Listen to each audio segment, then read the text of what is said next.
Bem, boa tarde. Vamos então para mais um ciclo de palestras aqui do segundo encontro dos transatlânticos. E hoje, ou melhor, e hoje não, e agora, né, nesse dia 28, no turno da tarde, iniciaremos as nossas palestras com o professor Renan Birro. Renan, é um prazer imenso tê-lo aqui conosco. Por favor, se apresente a partir do momento em que você terminar a sua apresentação, eu começo a marcar seu tempo. Você tem até 45 minutos de fala. Quando estiver faltando 10, eu te aviso. Seja bem-vindo.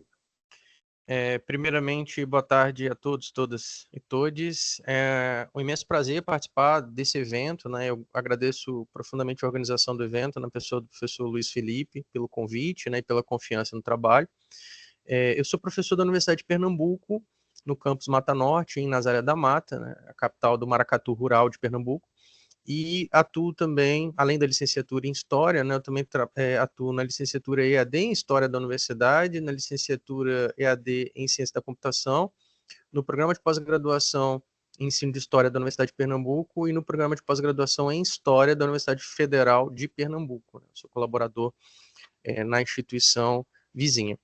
E meu campo de trabalho é a Idade Média, né? E mais recentemente eu tenho inclinado as minhas pesquisas para trabalhar com o campo, a seara, né, do medievalismo, que eu vou falar um pouquinho aqui a partir de um estudo de caso que é resultado de um, uma publicação, né, que eu escrevi junto com uma ex-orientanda, e aí eu fiz um recorte de uma parte desse trabalho sobre, que eu investi mais tempo, né, do que essa ex-orientanda, e aí eu optei por fazer esse recorte porque eu acho que ele é bastante interessante e pertinente para o momento que nós estamos vivendo. Eu pedi o compartilhamento de tela, não sei se depende da sua liberação aí.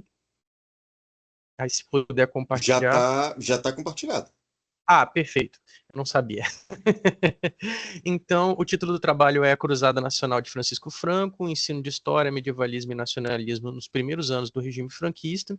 Basicamente, né, eu vou falar um pouco das questões do nacionalismo espanhol e como a Idade Média afetou essa concepção nacionalista, né, na produção de uma identidade espanhola, homogênea, cristã, né, e o quanto a gente pode trazer isso para a contemporaneidade para pensar também em problemas, seja numa escala global, seja numa escala nacional e até mesmo local. Então, seguindo aqui, para situar vocês, né, já que eu vou falar de Espanha, tem um pequeno mapa aqui da Espanha, e pouca gente sabe, mas a Espanha tem 2 territórios no norte da África, até hoje, fruto do neocolonialismo. São pequenos enclaves, né, chamados de Ceuta, bem aqui no Estreito de Gibraltar, e Melilla. Ceuta, inclusive, você consegue ver, né, o outro lado, né, a famosa coluna de Hércules.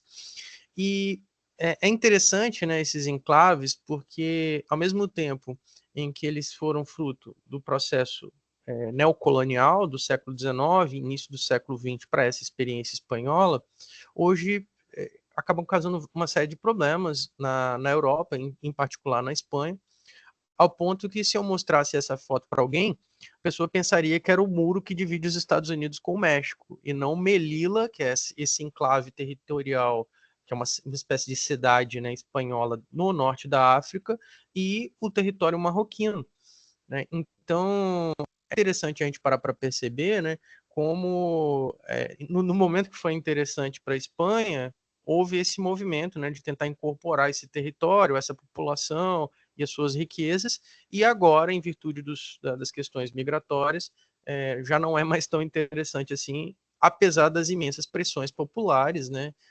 Recorrentemente você tem movimentos de populações, seja do norte da África, seja da África subsaariana, para tentar cruzar, né, essa fronteira e chegar ao território espanhol.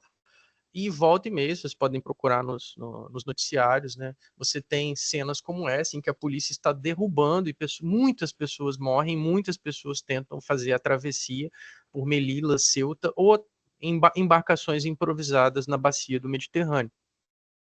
E é curiosa essa relação, porque ela tem um diálogo direto com a Idade Média, principalmente na história peninsular europeia, né, na Península Ibérica, em virtude daquilo que muitas das vezes foi chamado pelos historiadores da Espanha como invasões árabes, ou invasões mouras, ou invasões muçulmanas, né, que vieram ou que cruzaram essa região para chegar até a Europa.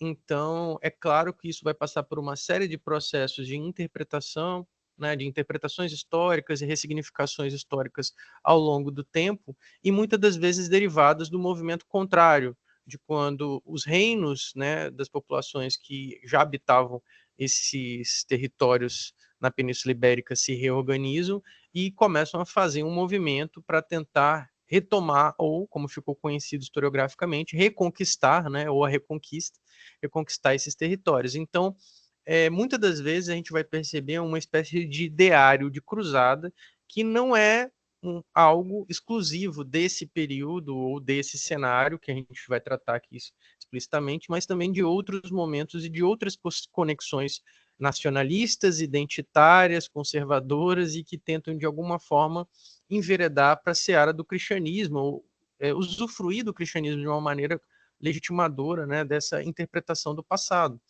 Mais recentemente no Brasil, né, através dos memes, nós temos esse caso, né, que é um meme reconstruído. Originalmente essa imagem não era do ex-presidente, era do Donald Trump, quando era presidente dos Estados Unidos. Ao fundo nós temos como papa o Enéas, que seria uma espécie, né, de pai fundador de algumas ideias, e não só você tem o ex-presidente na figura de um cavaleiro templário disposto a lutar e erguendo uma bandeira como um estandarte. É engraçado que você encontra esse mesmo tipo de figuração, por exemplo, no processo expansionista alemão durante a Segunda Guerra. A bandeira não é a bandeira republicana, é a bandeira imperial, né? Ou seja, é a bandeira que vai, em certa medida, se espelhar, né, ou muitas das vezes se legitimar através do movimento de reconquista e depois do seu apogeu durante o período colonial, que nós todos sabemos bem, né, pela nossa tradição europeia. E notem que esse tipo de emulação, né, cavalheiresca, a gente encontra muito em monumentos públicos, né? E aqui a gente tem uma representação de um herói medieval espanhol muito conhecido, né, que é El Cid, ou El Cid, El Campeador, né, o lutador, digamos assim, né? Isso na cidade de Burgos, onde ele pretensamente teria nascido, e que a ideia do cavalo, né, e principalmente o cavalo com a pata levantada, que seria a ideia de que ele morreu em ação, né, um tipo de representação desse tipo de monumento público, também é uma forma de relacionar essa localidade com esse personagem, mas seria, digamos, que a versão dentro da história e da historiografia espanhola, um dos personagens que foram evocados nesse sentido, e não só dentro de um viés oficial, público, assim, né? Mas também até mesmo se a gente for para uma esfera popular. Aqui a gente tem o filme do Cid, que é uma produção não espanhola, né? Que é uma produção americana de 61, e aqui a gente tem o Charlton Heston, né? À direita, que na figura do Cid, né, nada a ver com um ibérico médio, né? Mas foi uma produção muito importante em que ressalta a questão da vingança, enfim, mas para mostrar para vocês como essa figura do Cid, ela ganhou tamanho protagonismo que ela ultrapassou a própria Península Ibérica, e muitas das vezes ela é usada como uma espécie de retrato do que é ser espanhol, do que é ser ibérico. E isso não fica também restrito na seara popular tão somente a grandes produções cinematográficas. Eu tirei esse card aqui do YouTube, produzido por uma pessoa comum, como todos nós, né, usuários ordinários da internet, em que está escrito aqui, né, El Cid, as origens e a vida inicial do maior herói espanhol. E a gente está falando de um período em que não havia nem Espanha. A gente está falando aqui num período em que haviam vários reinos na Espanha, além de entidades políticas muçulmanas ali instaladas, em que o cenário político era muito diferente do que de um contexto nacionalista do século XIX, XX ou XXI, como a gente está mais habituado a lidar. Feito esse breve apanhado, e tentando fazer, né, essa articulação presente-passado, eu vou falar um pouco sobre o medievalismo, bem pontualmente. O medievalismo nada mais é do que um fenômeno que transcende o período medieval, ou seja, ele tenta pensar como aquilo que a gente entende por Idade Média, já que a Idade Média é uma construção intelectual, ninguém acordou e falou, hoje eu sou medieval, né? É uma construção posterior, quando a gente olha para o passado e vê aquelas sociedades naquele período tinham características que são diferentes das características que vinham antes e das que vieram depois. Então a gente precisa encontrar uma etiqueta, um rótulo para aquele período, e o rótulo que eles adotaram foi a Idade Média. Mas o que me importa é saber como essa Idade Média foi pensada e representada depois desse mesmo período que está sendo emulado, né? Seja através do ponto de vista acadêmico, como intelectuais trataram isso, seja através da seara popular, como eu tentei mostrar para vocês, né? A Idade Média, ela acabou, mas ela continua existindo porque as pessoas continuam lembrando dela e trazendo, né, e até vestindo o ex-presidente, né, de cruzado, templário e tudo mais. E é claro que, pegando esses exemplos que eu mostrei para vocês, a Idade Média, ela muitas das vezes foi usada para legitimar identidades nacionais, então ela foi um carro-chefe do nacionalismo europeu, quer no século XIX, quer no século XX. E no caso específico da Espanha, ela teve uma atuação de uma espécie de inteligência patriótica, né? Teve um grupo de intelectuais ligados a políticos que pensou o que era essa identidade nacional embebida com essas representações da Idade Média. E ao mesmo tempo em que eu estou falando disso tudo, a gente tem que lembrar que isso é uma construção da segunda metade do século XIX e que também teve muita força no início do século XX, e que esse período, além de ser a fase em que a história se constituiu enquanto ciência e começou a ocupar as universidades, também foi a fase de massificação da educação pública e obrigatória, né? Foi na hora que você botou a garotada, né, a criançada dentro da escola para ter acesso à educação. E talvez, e eu sempre comento isso, né, com uma grande influência, nem sempre citada, né, da Revolução Industrial, você vai formar gente em massa. Tanto que a sala de aula até hoje parece uma fábrica de tecidos inglesa do século XIX, né? Se você botar uma máquina de costura em cima de cada carteira escolar e na frente a figura do professor ser substituída por uma espécie de capataz ou gerente, é a mesma dinâmica, e não é por acaso. Você quer massificar a produção, ali no caso, né, de um conhecimento comum e necessário, e que muitas das vezes tentava amalgamar, ou seja, unir diferenças, né, dentro dessas construções, dentro desses países ali europeus, né, e muitas das vezes, pelo menos naquela época não tinha internet, né, isso se fazia ou era facilitado através dos livros didáticos, né, que é entendido como uma construção. O livro didático não é o passado, não é um passado simplificado para crianças, é uma construção intelectual de uma narrativa que é socialmente aceita e legitimadora, né? No sentido de que muitas das vezes ela vai dizer para a pessoa o que é o passado, ou esse é o passado aceito para aquela sociedade naquele momento em que isso é instituído. E é claro que isso vai explorar o papel político ideológico do grupo da ocasião, né? Então é por isso que eu falei antes de inteligência patriótica e agora estou falando de livros didáticos. Esses livros didáticos vão ser produzidos por pessoas com afinidade com o regime político, com esse projeto nacionalista, identitário e tudo mais. Ah, Renan, não entendi. Você pode trazer um exemplo mais concreto? Posso, não tem problema nenhum. Há uns anos atrás eu trabalhei no Plano Nacional do Livro Didático. Não sei se o Luiz Felipe já teve esse privilégio, e foi no governo passado, governo federal passado. E aí eu estava numa das trilhas, que eu não posso mencionar por questões de contrato, né, que envolve o interesse de grandes editoras no mercado, mas nós estávamos ali reunidos e a gente tinha chefias mulheres, né, chefes mulheres, especialistas em estudo das relações de gênero, todas doutoras, e elas chegaram muito constrangidas quando nós fizemos um determinado trabalho e falaram: olha, isso aqui está maravilhoso, está super coerente, nós como mulheres nos sentimos profundamente contemplados, vocês tiveram muito carinho, muito cuidado em fazer isso, porém,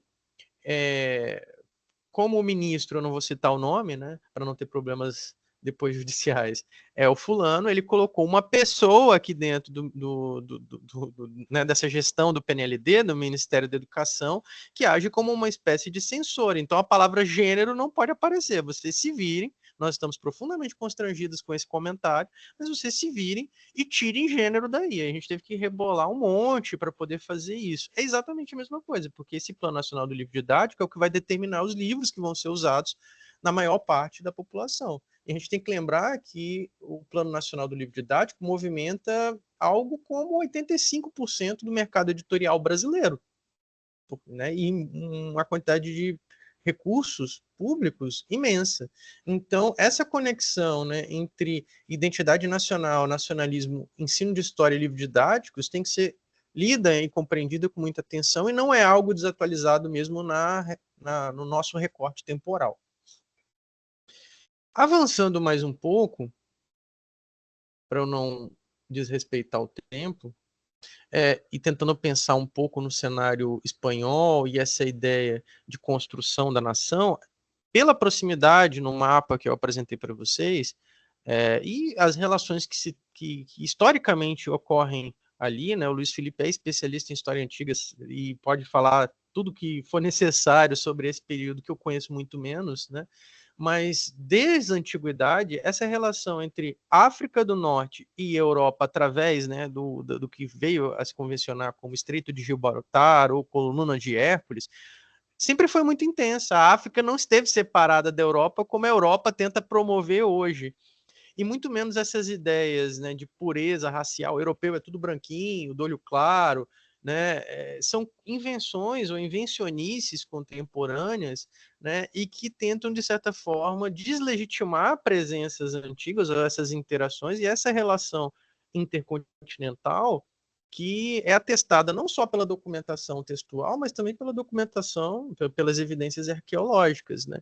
E aí, a partir de leituras de livros como esse, né, do Baudet, Coleman e Tremlett, né, que é A Luz da Espanha Medieval, O Islã, o Ocidente e a Relevância do Passado, além de clássicos da historiografia, né, como Histórias e Historiadores da Espanha Medieval, do Peter Linehan, e Reconquista e Cruzada na Espanha Medieval, do Joseph O'Callaghan, eu passei, né, a refletir um pouco sobre essa historiografia, como os historiadores, principalmente do século XIX e XX, da Espanha, entendiam esse passado, à luz do que acontecia na Espanha no mesmo período em que eles viviam, ou seja, o contexto de produção, né, disso. A gente tem que lembrar que a Espanha, no final do século XIX, era um império extremamente fragilizado e que foi esmagado com a tomada ou praticamente captura de Cuba, Filipinas, o remanescente desse império espanhol tinha acabado. A Espanha era uma nação secundária,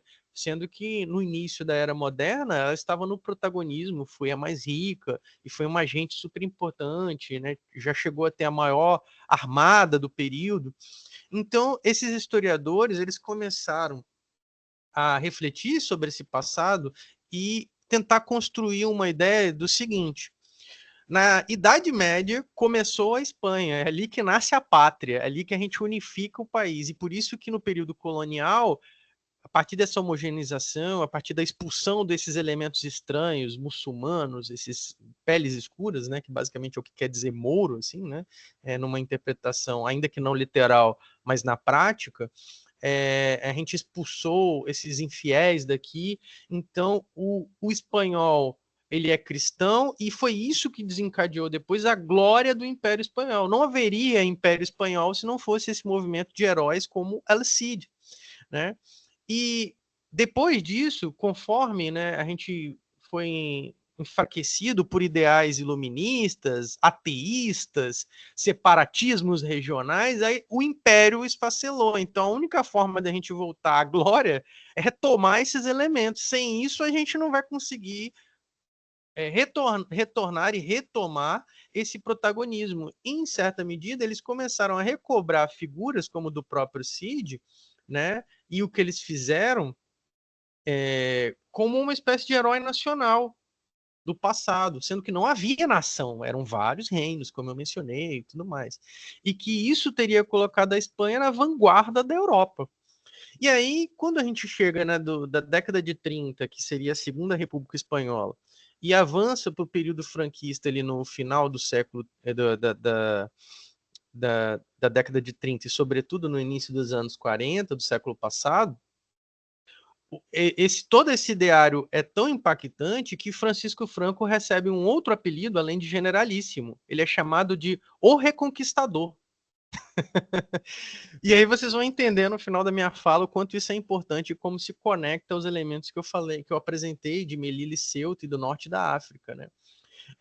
Porque é um regime extremamente autoritário que tenta alcançar, né, ou forçar o controle das liberdades políticas, direito a voto, direito à voz, à manifestação, e também das informações, incluindo o próprio livro didático. Ainda que ele não tenha sido criador de uma espécie de ambiente de fiscalização de livros didáticos, isso já existia na Espanha antes dele, foi muito reforçado e esse instrumento se tornou muito mais opressor, como no caso que eu citei há pouco, que aconteceu comigo, né? Ainda que no sentido de que se você não fosse pró-regime e não vendesse essas ideias, você jamais teria o seu livro didático ou qualquer outro publicado.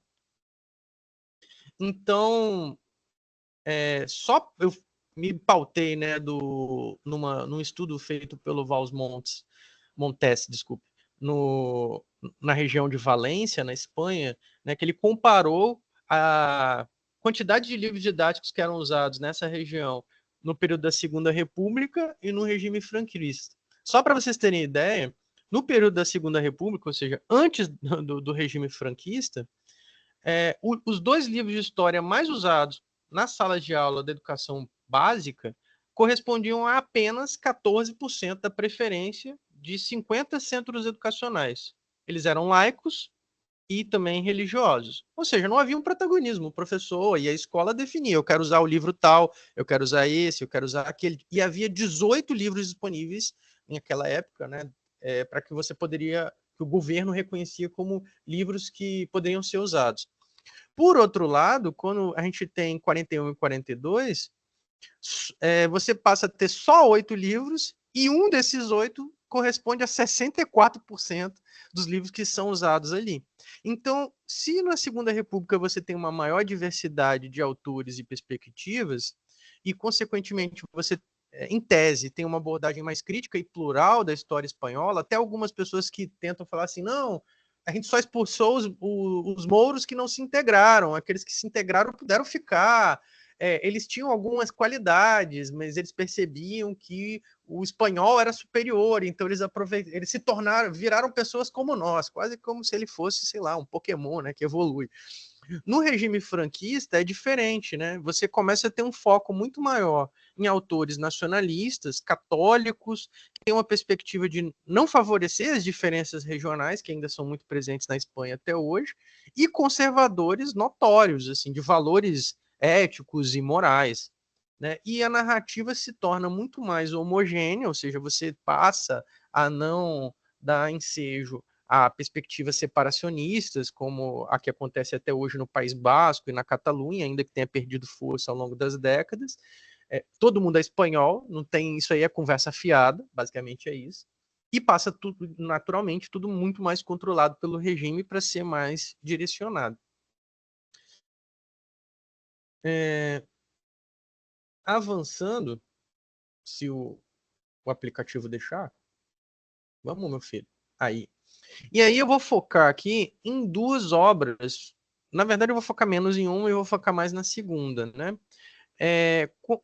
Eu vou mostrar aqui a capa para vocês, para fazer o comentário, com um pouquinho mais de cuidado.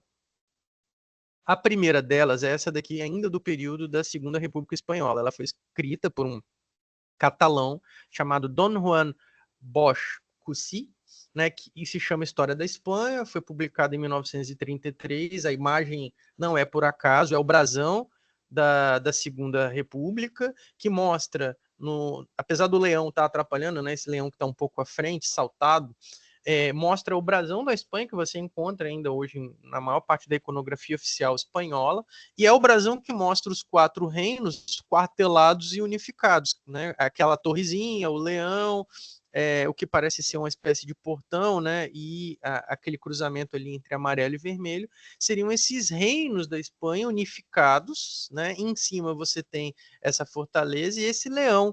Então, perceba o nacionalismo mesmo antes do período do o general Franco, ele já era muito presente até mesmo na capa, estava ali cuspindo na tua cara esse nacionalismo.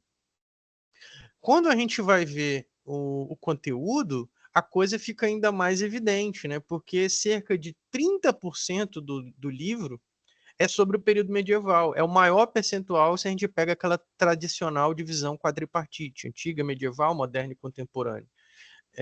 E a segunda maior era moderna, fazendo exatamente essa transposição, né? Foi ali que nós unificamos, e aqui o período de glória e de conquistas ultramarinas e tudo mais. Mas o período moderno ainda assim é menor, porque ele tem, digamos, uma fase de ascensão e uma fase de decadência, pelo menos nessa leitura.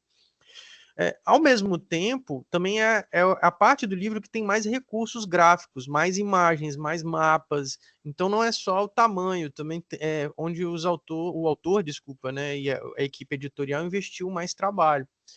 Você percebe também que é o livro que fala logo no seu início que é uma história pátria, né? E onde você vai encontrar na Idade Média essa pretensa identidade espanhola homogênea. É aquele que é cristão e contrário ao invasor e que já vivia aqui, né, nessa mistura celtíberos com romanos, e que expulsaram os malditos africanos que chegaram aqui, né? Então, vai estar, ao mesmo tempo que tem uma questão quase que racial e identitária, e nacionalista, também tem um viés bastante forte do cristianismo, que é quase que inescapável.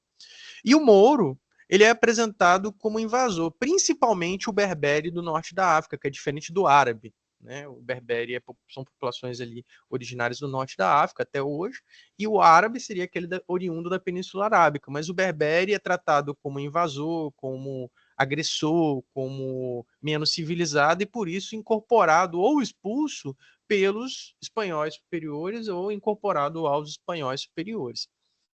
E aí, quando a gente vai para a segunda obra, que é essa aqui, né, que é a Santa Tierra de Espanha, o título já é muito, né, já demonstra um pouco que o tom muda, o nacionalismo continua, porque é a Espanha, mas é a Santa Terra, e aqui sai a figuração unionista, que já, digamos, já estava constituída, não precisaria desgastar, né, e o seu autor, o José Montalvá, que também é catalão, né, onde tem separatismo muito forte até hoje, era um colaboracionista do regime e tal, coloca a figura de... Primeiro você tem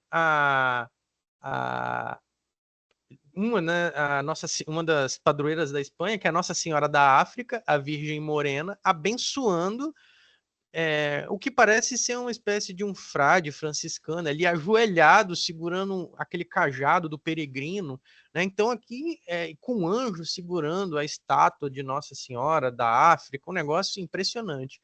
E chama particular atenção um capítulo dessa obra que o título é A Cruzada Nacional, ou seja, você transporta a Idade Média para a contemporaneidade deles, para o período em que eles viviam. E aí os termos usados são maravilhosos, né? É a Cruzada Nacional para a Redenção da Pátria. O grifo, esse negrito, não é meu, tá na obra. Com a ajuda de militares patriotas. Eu adorei essa parte dos militares patriotas, porque lembra um pouco do que a gente está vivendo agora no Brasil, né? E que, vamos lá, foi organizado nas Ilhas Canárias, um território africano. Faz parte da Espanha, mas está relacionado ao continente africano, né? Até hoje ainda faz parte do território espanhol, mas efetivamente é um território africano, onde o generalíssimo, digamos assim, abertamente fugiu, porque ele ainda era um grupo dissidente relevante, porém minoritário, para reorganizar suas forças, mas que nessa narrativa foi, né, o autor coloca que ali ele teve maior liberdade e tempo para organizar essa cruzada nacional. Aí fica o paradoxo, né, de que se antes o invasor vinha da África do Norte, é dessa vez o reconquistador que se organiza a partir da África. Então, assim, e o próprio autor não percebe esse paradoxo. E aí tem uma emoção religiosa e patriótica que move isso, né? Quando a gente avança na obra, ele diz, também com negritos originais. Navarra, um desses reinos anteriores, mas aqui é tratado simplesmente como se fosse uma espécie de Estado, dentro desse projeto unionista, vibra de emoção religiosa e patriótica e se prepara para a grande cruzada, cercando-se primeiro da Sagrada Mesa. Famílias inteiras comungam, comum não só, né, ou seja, os valores familiares, mas comum no sentido da comunhão, né, reforçando essa ideia de uma identidade comum. Autoridades, mestres e discípulos se reúnem para repor o crucifixo na escola, que foi arrancado pelos governadores ateus, ainda que não pudessem apagar sua luz, nem apagar a sombra material da cruz, cuja silhueta permaneceu nas paredes frias. E o golpe aqui, diferentemente da tentativa vergonhosa dos militares brasileiros, e por nossa sorte, né, foi bem sucedido, se instalou uma ditadura que durou algumas décadas, né? E que serve um paralelo para a nossa realidade, para aquilo que a gente está vivendo agora. Então, é interessante, né, para concluir, como esse nacionalismo conservador católico, ele se viu como uma espécie de cola social, como nesse projeto, quer da Segunda República, quer do regime franquista, e como um elemento inescapável para pensar a Espanha na primeira metade do século XX. Ambos os grupos, ainda que os republicanos fossem, né, mais liberais, não tivessem um regime autoritário, eles também estavam pensando dentro dessas categorias, né? Então a gente não pode vender um como mocinho, outro como um bandido. Além disso, a gente percebe que é uma reconexão nessa ideia de cruzada nacional, uma cruzada vivida naquela época, entre o presente e o passado, nesse desencorajamento da divergência, né, todos à mesa comungando e tal, e a apresentação preferencial de uma narrativa, desculpe, ufanista, nacionalista, católica e conservadora dentro desse ideário de cruzada e reconquista, que seria uma espécie de recuperação dessa essência espanhola, perdida no final da Era Moderna e, sobretudo, na Era Contemporânea, né? E aí seria um novo pacto nacional dessa união e usando o cristianismo como grande mola mestra, e assim a Espanha voltaria a ser grande, importante e abençoada por Deus e pela Virgem Maria. E por último, né, uma paradoxal incorporação posterior do norte-africano ao ser de Espanha. Olha que legal, né? O Franco, para conquistar a Espanha, sai da África, mas aí quando é o outro, é o invasor. Quando é ele, tá beleza, né? Porque a Espanha tinha interesses neocoloniais no norte da África, né? Tanto que existem aqueles enclaves que nós mostramos, né, de Ceuta e Melilla, e as próprias Ilhas Canárias que eu citei há pouco, que nunca, né, hoje é totalmente integrada, e os habitantes das Canárias se sentem espanhóis, mas que, no caso específico da costa do norte da África, gera situações de crise hoje, de repulsa, de xenofobia, né, diante dessas crises migratórias que a gente observa nos noticiários. Então, foi a fala que eu preparei para hoje, eu espero que tenha atendido às expectativas do evento e da organização, e estou aberto a perguntas e comentários. Obrigado, Renan. Foi um prazer imenso. Alguém tem alguma pergunta, alguma colocação?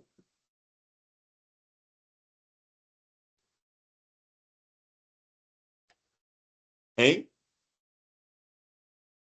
Então, já que não tem, eu tenho. É, até se tornou uma piada isso aqui no evento, porque nos primeiros 3 dias o César Fornes estava à frente, aí alguém tem alguma pergunta? Aí ele já olhava a Luísa, eu falei, claro que eu tenho. Então vamos lá. É, é- a primeira pergunta é uma pergunta associada a uma dúvida pessoal, porque eu tenho encontrado certa dificuldade e pode ser que seja um problema meu, tá? Não necessariamente da área. Mas qual tem sido, e aí levando em consideração uma fala sua sobre a ideia do que é a Idade Média, né? Eles não acordaram como medievais, né, e tudo mais. E isso é um clássico, mas atualmente existe um termo que se constitua numa alternativa ao conceito de Idade Média? Não, esse é o problema. Efetivamente, o que tem se mudado, Luiz, eu acho que é a forma de abordar esse período. E o medievalismo e conceitos, né, ou melhor, abordagens como o medievalismo e neomedievalismo, ou a Mittelalter-Reception, né, na Alemanha, né, ou a recepção da Idade Média, o uso do passado, que também é um termo muito usado para outros recortes, acabam se vindo na ideia de que o passado é sempre uma reconstrução. As pessoas acham que o passado é algo dado, amarrado, é aquilo e acabou nessa narrativa legitimadora, oficial ou oficiosa que é contada, quando na verdade o passado são ou a história, muitas das vezes, deve ser entendida como narrativas instrumentalizadas e que servem como camadas, né, que a gente vai empilhando, e só que as pessoas naturalizam, é como ver pela janela e achar que você realmente está vendo o mundo lá fora. Você não percebe que tem um vidrinho ali no meio. Na verdade, aquele vidro são várias camadas.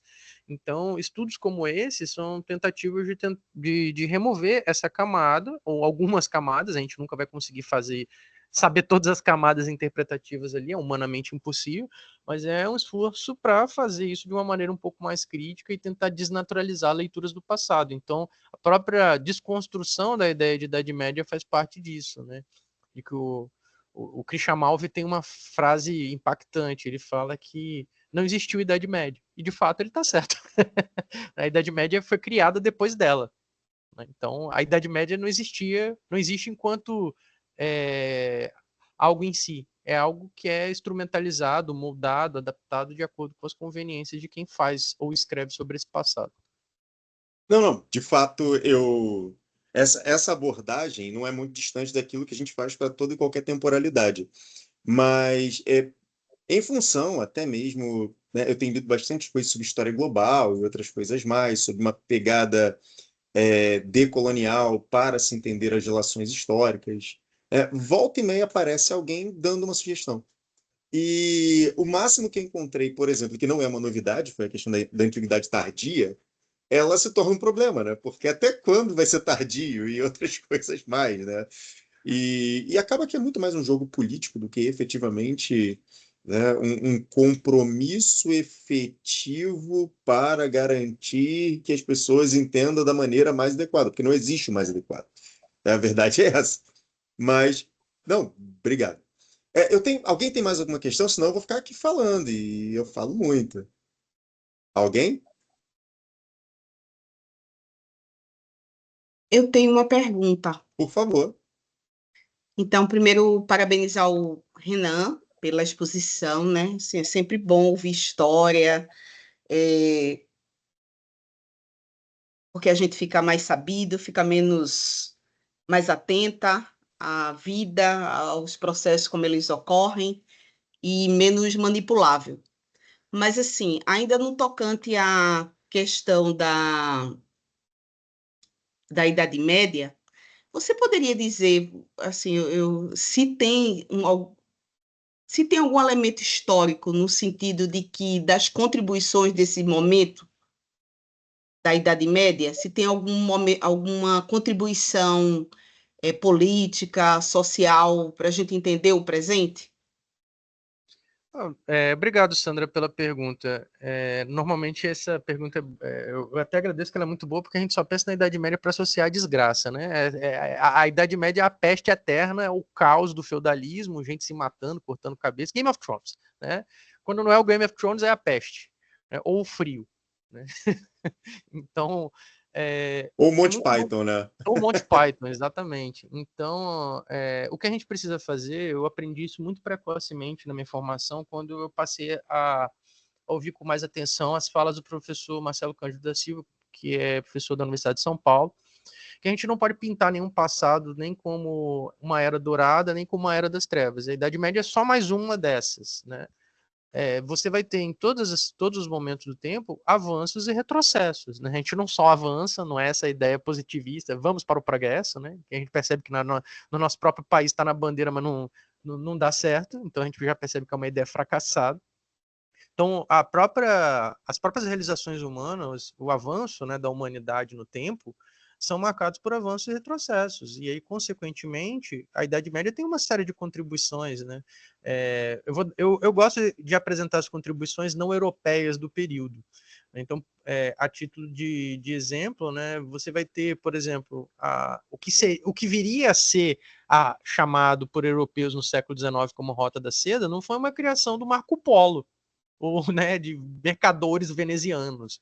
Isso já era um desdobramento que já vinha desde a antiguidade e que, principalmente ali no período do Califado Abássida muçulmano, no século 9, 10, 11, você vai começar a ter uma agência maior, um interesse maior em estabelecer essa relação com aquilo que a gente convencionou a chamar de Extremo Oriente, né? E uma globalização A globalização não é um efeito da modernidade, como muitas das vezes tenta se vender. A globalização é um fenômeno efetivamente da antiguidade, levado a cabo pela Idade Média, mas esses processos de ver o passado sempre são apagados, e todas as realizações humanas que foram desenvolvidas ali no período, pólvora, óculos, sextante, navegação de a mar aberto, são todas realizações do período em contribuições mútuas de sociedades dos dois lados da bacia do Mediterrâneo, né, para não ficar puxando sardinha, porque os europeus na época era a periferia do mundo,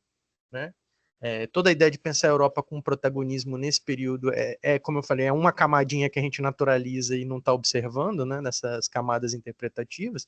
São realizações da época, mas que a gente não dá o devido valor, porque entre essas camadas, uma delas é promover a Idade Média como era das trevas, era do retrocesso, do caos, da desordem, sem desenvolvimento intelectual, humano, econômico e tudo mais. Entendeu? A Idade Média é o primo pobre e feio. Entendeu?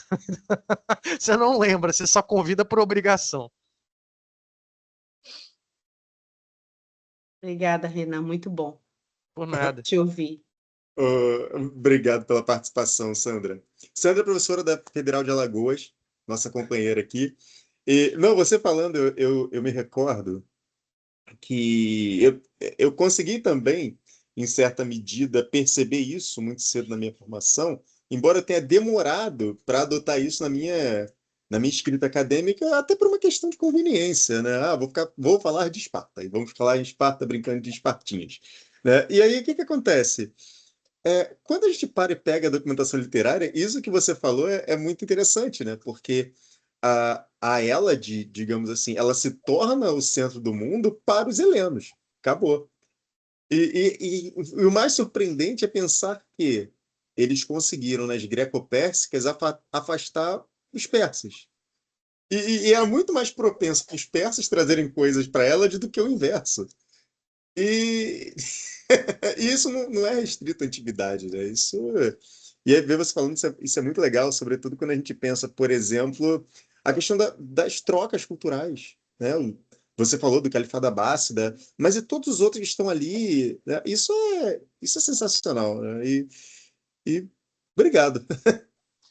Eu não consegui mencionar porque eu fiquei preocupado com o tempo, mas o próprio El Cid, né, se você for analisar ele do ponto de vista histórico, e outros personagens importantes dentro da tradição ibérica do período medieval, ou aquilo que a gente chama como medieval, eu brinco com os meus alunos que Idade Média era da grilagem e crocodilagem, como qualquer outra, né?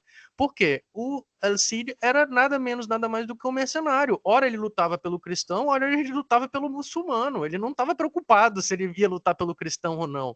Ele está meio que preocupado com o ganha-pão, com o lado que ia sair vencedor, com aquilo que ia aumentar a sua fama, a sua glória, dentro dos valores sociais vividos na época. Só que houve uma instrumentalização desse passado para apagar, tipo, não, ele lutou pelo muçulmano, não vamos falar isso aqui não. Parece que ele só lutou pelo cristão, sabe? Quase colocando ele num altar, né, de glória e, como eu falei, dentro dessa construção nacionalista, porque era conveniente promovê-lo dessa maneira. Entendeu? Mas você encontra isso na documentação da época, tanto cristã quanto muçulmana, assim como outros, né? E dentro do próprio Ocidente medieval, dentro dessas relações de centro-periferia da Europa, eu tive uma época que eu li o livro dos feitos do Jaime I, né, que foi um rei da Península Ibérica, e que ele vai para Roma e que eu não lembro se é um príncipe italiano, agora eu não me recordo em detalhes, mas assim, uma outra liderança, como um rei ou um príncipe, começa a sacanear o Jaime I falando: o que você fala não é inteligível, você ladra como um cão. Porque dentro das relações, tipo, você é menos europeu do que eu, o incivilizado é você se comporta ou fala como um animal. Né? E aqui a gente está tendo já uma outra constituição da Espanha tentar se promover como Europa e falando o animal é o africano, é quem vem de lá, né? E a gente não percebe como ainda tem esses outros jogos, essas influências políticas e geopolíticas dentro do horizonte da própria construção da história e historiografia europeia também.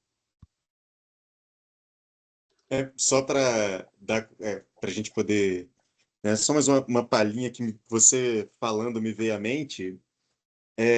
A questão do Elcide me lembrou Cavaleiros do Zodíaco, tá? Ainda mais porque, né, naquela questão do Lost Canvas, ele é o defensor da Virgem, né? E faz todo sentido nesse cenário, né? Mas, enfim, Luiz Felipe pensando em nerdice. Até enquanto falava aqui, chegaram mais 3 quadrinhos aqui e é isso. Mas alguém tem mais alguma colocação? Alguma contribuição? Algum comentário? Ó, o Renan vai deixar a gente. Quer dizer, não que eu gostaria de, mas ele vai parar de falar. Queria saudar a presença do professor José Maria, que vai ser o próximo a falar, meu colega Sim, aqui, sim, meu sim, pé e nosso amigo. querido Zé. Então, só um comentário aqui, ó. Chegou o colecionador do Sérgio Topi, né? O volume 5 do Tempos de Guerra e o volume 4, África e Oceania. Vale ressaltar que ele é um italiano, quadrinista, e que faz análises sobre outras etnias e sociedades do mundo, com uma arte gráfica sensacional, somada a um preconceito muito típico da Europa. Eu adoro a representação da Idade Média do Príncipe Cavaleiro, não sei se você conhece, que é um clássico. Conheço, Né? conheço, conheço. É um Conan levemente civilizado. É verdade, há de convir, né? A civilidade brutal dele, né? Mas, Renan, muito obrigado pela participação. Espero que a gente possa cada vez mais estreitar laços já de longa data, ainda mais agora no cenário que a gente se encontra. Né? E muito obrigado pelas contribuições e por ter participado, né? Ter se interessado em participar dessa empreitada aqui. Então, muito obrigado. Valeu, cara. Foi um prazer para Valeu. mim. Gostaria, então, dando prosseguimento às palestras, de convidar o professor José Maria Gomes Neto, também da Universidade de Pernambuco, para proferir sua palestra intitulada Ensino de História Antiga e Cinema.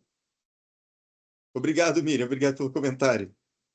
Zé, por favor. Gente, boa tarde. Boa tarde, seja bem-vindo. Bantim, obrigado pelo convite, certo? Você sabe que sempre pode contar comigo. Renan, um abração para você. Faz tempo que a gente não se vê, né? Parece que foi ontem. E vamos ver se eu consigo compartilhar aqui os slides. Tá, qualquer coisa você pode me enviar pelo WhatsApp e eu vou passando para você, se preferir. Tá? Só um adendo. Você se incomoda que a gente grave? Não. Então tá bom. Outra coisa, você tem... Prometo que não vou fazer nada de feio. Não, acredito que não vá. Mas Vou você falar tem... palavrão. Não, sei lá, somos adultos. Se acontecer, aconteceu, a gente pede para colocar um pi no meio da fala. Você tem até 45 minutos. Quando estiverem faltando 10, eu te aviso. Quando estiver faltando 3, eu peço que você conclua. Tá certo. Nesse momento, só está compartilhando para a gente a tela do aplicativo do PowerPoint. Não está em modo de exibição. Só um minutinho. Claro? E agora? Então, o que acontece? Como você está compartilhando através do aplicativo Teams, ou a tela do PowerPoint, ela continua para a gente. Você vai ter que parar o compartilhamento, apertar um Alt Tab da vida, ou então aquela teclinha do Windows, para voltar para o Microsoft Teams e compartilhar a tela ampliada. Eu vou mandar para você. Tudo bem. Já Então, está começando a virar nem sei o que, uma língua desconhecida para mim. de todo modo, como é um pouco de praxe no meu modus operandi de apresentações, eu peço que você se apresente e a partir do momento em que você terminar a sua apresentação, eu começo a contar seu tempo, porque só nós mesmos sabemos aquilo que queremos que seja devidamente apresentado a terceiros, né? Então, já aconteceu numa outra ocasião, onde eu fui falar sobre a trajetória acadêmica de um professor e ele, não, isso aí é antigo, pô, isso aí está defasado. E eu falei, tá, mas eu não sei. Enfim, então eu prefiro hoje em dia que as pessoas se apresentem e fica tudo certo. Deixa eu só Eu compartilhar concordo aqui. plenamente com você. Eu sempre deixo as pessoas se apresentarem. Porque a praxis é ir no Lattes e pegar o que é que tem lá, né? Sim, E, sei lá, por que você se apresenta? Aqui é fulano de tal. E aí a gente começa a conversar. Então, concordo plenamente com você. Eu me, vou compartilhar. Zé, eu fique à me chamo... vontade. Ah, tá. Então, eu me chamo José Maria Neto. Eu, como professor Renan, sou da Universidade de Pernambuco, campus Mata Norte. E eu sou responsável nesta unidade, porque nossa universidade ela é multicamp. Nesta nossa unidade, eu sou responsável pela História Antiga, né? E eu trabalho basicamente com o ensino de História Antiga, tanto com teatro quanto com quadrinhos. Já compartilhei alguns trabalhos com o querido Luiz, que foi gentil bastante para me convidar. Mas a minha paixão, minha grande paixão, é o cinema, né? E aí eu preparei para vocês uma coisa bem aberta para que depois que eu apresente as pessoas façam as perguntas que acharem necessárias, tá? Então, você pode passar, por favor, Luiz? Vejam só, primeiro vamos distinguir o que é filme e o que é cinema. Filme é uma coisa que você assiste na sua casa sozinho. Cinema é uma experiência comunal. Você vai para um lugar ou você reúne pessoas num lugar e todos nós assistimos a um mesmo filme, tá? Então, a primeira sessão de cinema reconhecida se deu em Paris em 1896, quando os irmãos Lumière exibiram este filme que vocês estão vendo, L'arrivée d'un train à la Ciotat, ou seja, a chegada de um trem na estação de Ciotat. Tá? Então, vejam, em 1896, nós temos a primeira sessão de cinema. Próximo, por favor. Em 1897, a Companhia Lumière, que já não era mais uns dois irmãos, já tinham montado uma estrutura, uma produtora, mandava um dos seus melhores funcionários para o Egito para captar imagens dos monumentos. Então, nós tínhamos o primeiro documentário, tá? Que envolve a história antiga, e não é apenas, eu vou mostrar agora a pirâmide, eu vou mostrar agora a esfinge. Não. Vocês podem ver esse filme no YouTube, a qualidade está muito boa, inclusive. Tem toda uma mise-en-scène, tá? Então, passam os cameleiros pela frente, etc. Então, cria-se um clima para que se entenda o que é o Egito. Tá? Então, num ano, nós temos a primeira sessão de cinema. No ano seguinte, menos de um ano depois, nós já temos o pessoal indo para o Egito. Próximo, por favor. A mesma companhia Lumière não estava produzindo apenas e tão somente documentários. Estava produzindo também o que a gente chamaria hoje de ficção. Então, eles faziam alguns filminhos que vocês também podem ver, muitos deles no YouTube, com momentos importantes da história mundial, entenda-se França. Então, com raras exceções, mostrava-se grandes momentos da história universal que se passavam na França. Uma das exceções foi justamente esse filme, certo? De Nero testando venenos em seus escravos. Ou seja, o cinema recria o passado antigo. Em menos de um ano, nós temos a primeira sessão de cinema, nós temos o primeiro documentário sobre a antiguidade e nós temos a primeira ficção sobre a antiguidade. Pode passar. Disso, nós temos algumas constatações. Primeiro, a antiguidade está presente no cinema quase desde o seu nascedouro. Então, a diferença é de um ano. Tá? existe muita discussão a respeito sobre o porquê. Por que algo tão moderno foi buscar algo tão antigo? Esse não é o momento de fazer essas discussões, a gente pode fazer até isso depois, vocês podem me perguntar o que é que eu penso a respeito, mas o dado concreto é que a antiguidade é um elemento fundamental dentro da formação do cinema. Pode passar, por favor. A segunda constatação é: isso se dá no contexto do imperialismo europeu. Não é qualquer país que vai, ou de qualquer lugar que vai filmar a antiguidade. É basicamente a França. Aquela mesma França que décadas antes havia estado em luta no Egito, né, pela conquista, pela expulsão dos britânicos e pela conquista do Egito. Nisso, de forma muito breve, eu já posso dizer qual é uma das minhas teorias do porquê da antiguidade se voltar, do cinema se voltar tão rapidamente para a antiguidade. Porque precisava se criar, principalmente na mente dos europeus, os senhores do imperialismo, precisava se criar uma ideia de história universal, que eles estavam aprendendo majoritariamente nas escolas.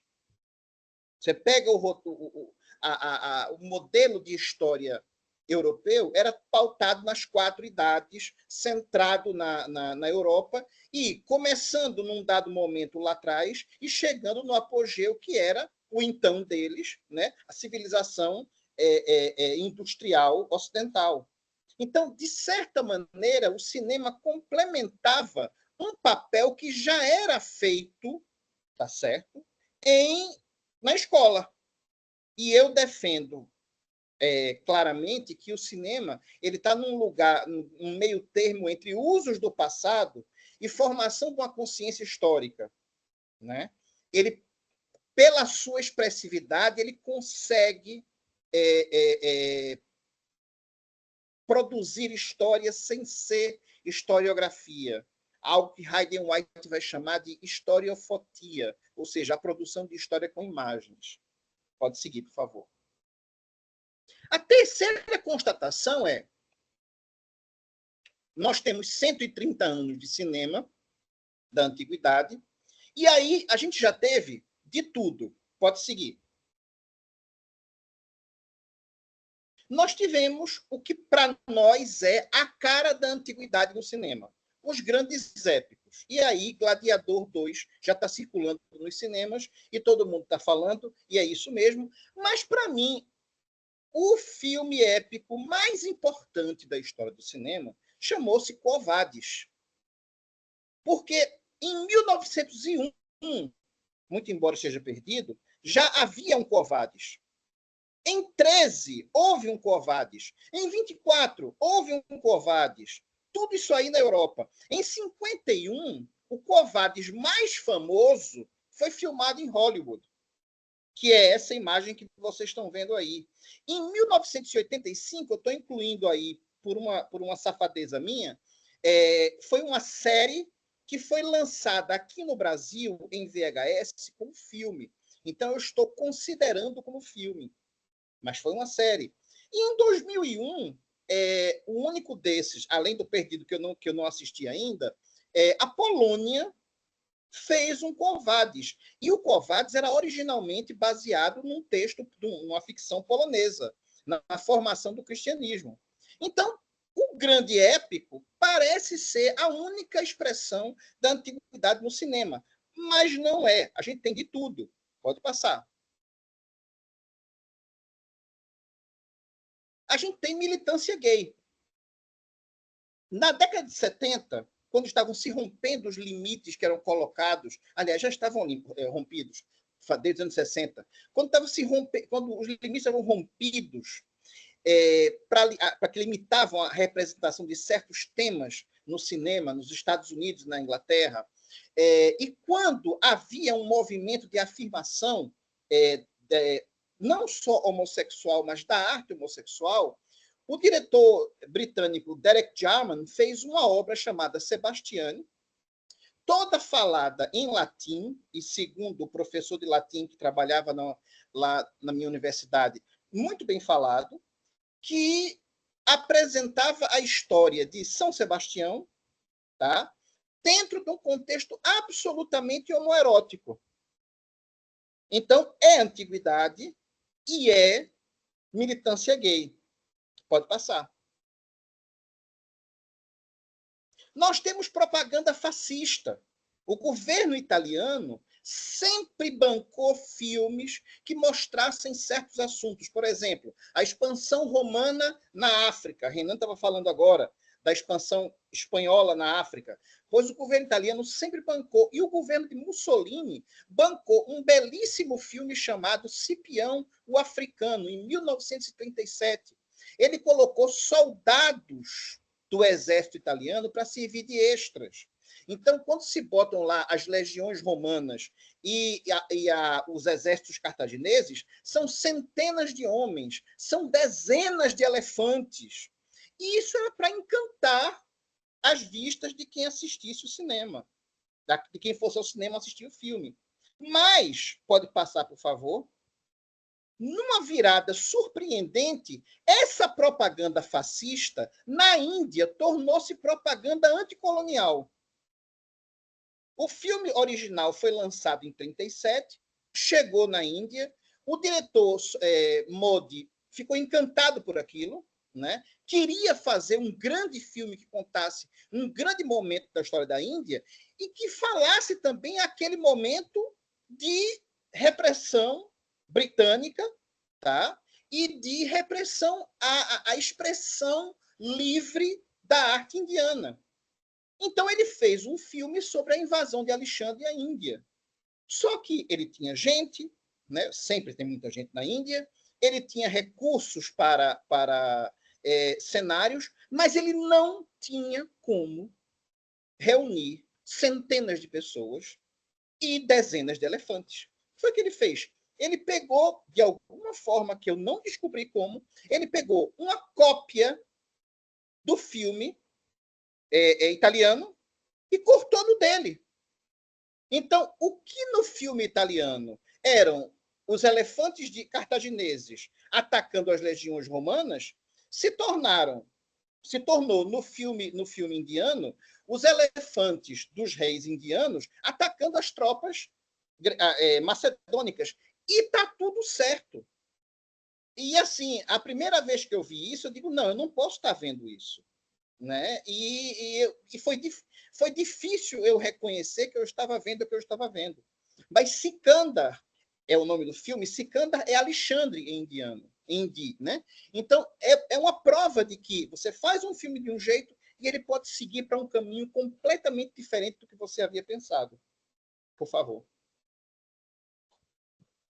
Teve feminismo desde o começo do filme.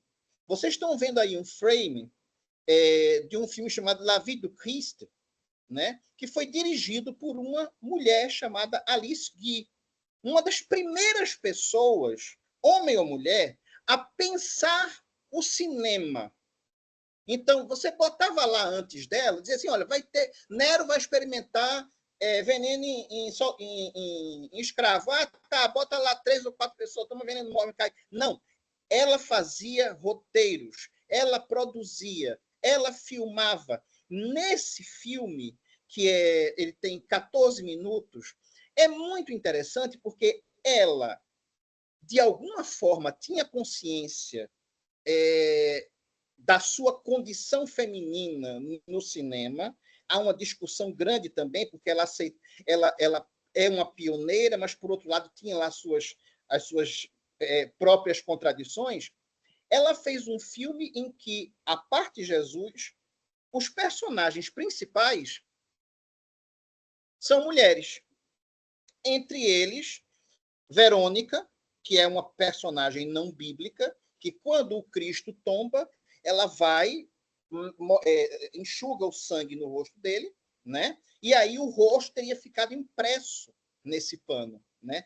Alice, ela levanta ela pega esse pano, abre, aí nós vemos o rosto de Cristo e nós vemos a figura de uma mulher.